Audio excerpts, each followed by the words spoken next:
தினமலர் ஆன்மீக அன்பர்களுக்கு நமஸ்காரம். வைகுண்ட ஏகாதசிங்கிற ஒரு விசேஷமான தினம் எல்லா பெருமாள் கோவிலையும் கொண்டாடுறது. அன்றைக்கி சொர்க்கவாசல் திறக்கும், போய் சுவாமியை பார்க்கலாம்னு சொல்லுவாள். புண்ணியம் பண்ணினா சொர்க்கம் கிடைக்கும். அது ஒரு லோகம். அதாவது நம்ம ஒரு ஊருக்கு போகிறோன்னா நடுவில் ஒரு ஸ்டேஷன் வருமே, அது மாதிரி தான் பக்தாள் விரும்புவது அதையும் கடந்த வைகுண்டம்ங்கிறது. அப்படின்னா என்ன அர்த்தம்னு கேட்டால், பகவானுக்கு விகுண்டன்னு ஒரு பேர் இருக்கு. விகுண்டன் இருக்கிற இடம் தான் வைகுண்டம். ஏன் விகுண்டன்னா, எங்கே துக்கம் இல்லையோ துன்பம் இல்லையோ அந்த இடம் வைகுண்டம். துன்பம் இல்லாதவர் பகவான். அதனால் துன்பம் இல்லாத நிலை அப்படிங்கிறத தரக்கூடியதுங்கிறதுனால அதுக்கு முக்கோடி ஏகாதசின்னு வேறு சொல்லுவாள். ஒரு ஏகாதசியும் விரதம் இருக்கணும். இருக்க முடியாட்டாலும் எத்தனையோ கோட்டானு கோடி ஏகாதசியோட பலனை ஒரு வைகுண்ட ஏகாதசி கொடுத்துரும்னு சொல்லுவாள். விரதம்னா என்ன?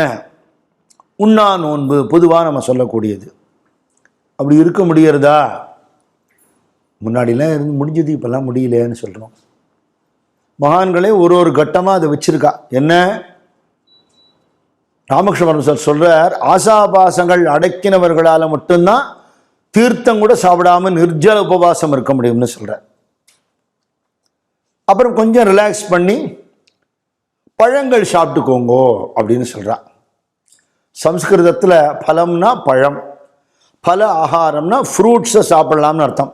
அதை சம்ஸ்கிருத பலவை தமிழில் பலவாக்கிட்டோம். நாம பல ஆகாரம்னு ஆக்கி இட்லி தோசை சப்பாத்தின்னு அதை வெரைட்டியாக சாப்பிட்டு இருக்கோம்.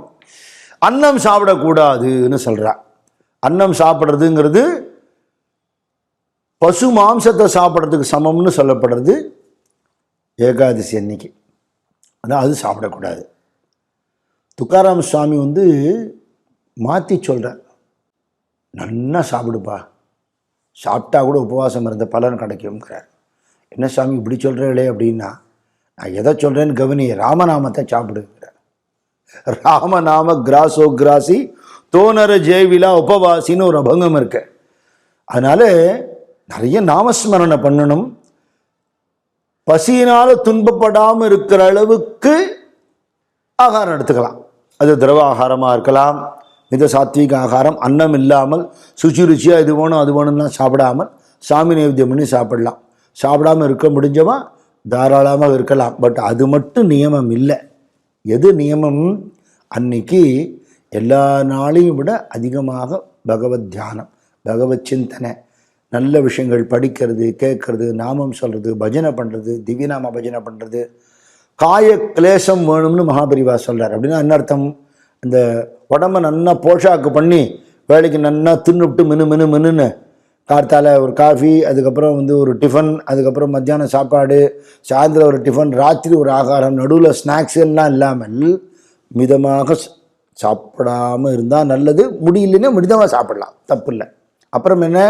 அன்றைக்கி சீக்கிரம் படுத்துக்காமல் கண்முழிக்கிறது, ஜாக்கிரம் ரொம்ப முக்கியம்.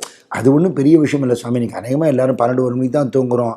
அது சினிமா பார்த்துட்டு முடிச்சுட்டு இருந்தால் பிரயோஜனம் இல்லை. அந்த காலத்துலாம் ஞாபகம் இருக்குது, வைகுண்ட காசி ஸ்பெஷல் ஷோன்னு சொல்லிட்டு 2 சினிமா பார்ப்பா. கண்டு தான் வலிக்கும். பெருமாள் எனக்குலாம் சத்தியமாக கிடைக்காது.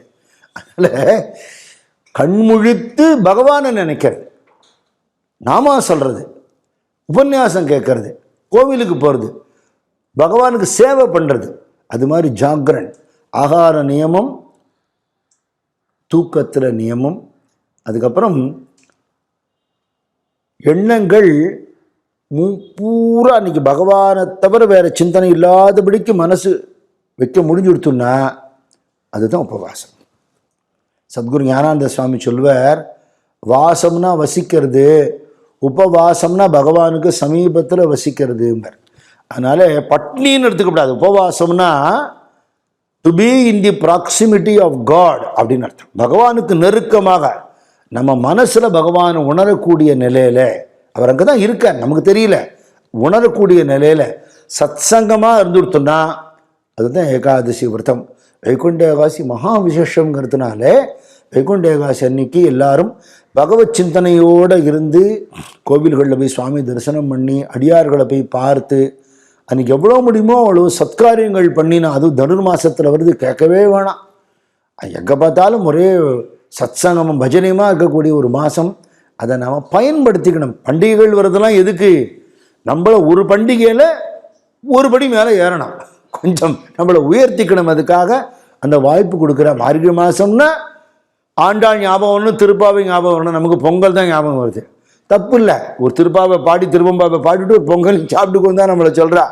அதனால் கிடைக்கிற பண்டிகைகளை தெய்வீகமாக உயர்த்தி கொள்றதுக்கு நம்மளை பயன்படுத்தி கொண்டு வைகுண்ட ஏகாதசி அன்னைக்கு வைகுண்டம் போகிறதுக்கான முயற்சியாக ஞானேஸ்வர மகாராஜ் சொல்கிறார், உடம்பை விட்டுவிட்டு நீ அதுக்கப்புறம் வைகுண்டம் போகலாம்பா, இப்போ உடம்போடு இருக்கிறத ஒரு வைகுண்டம் உனக்கு காட்டுறேங்கிறார்.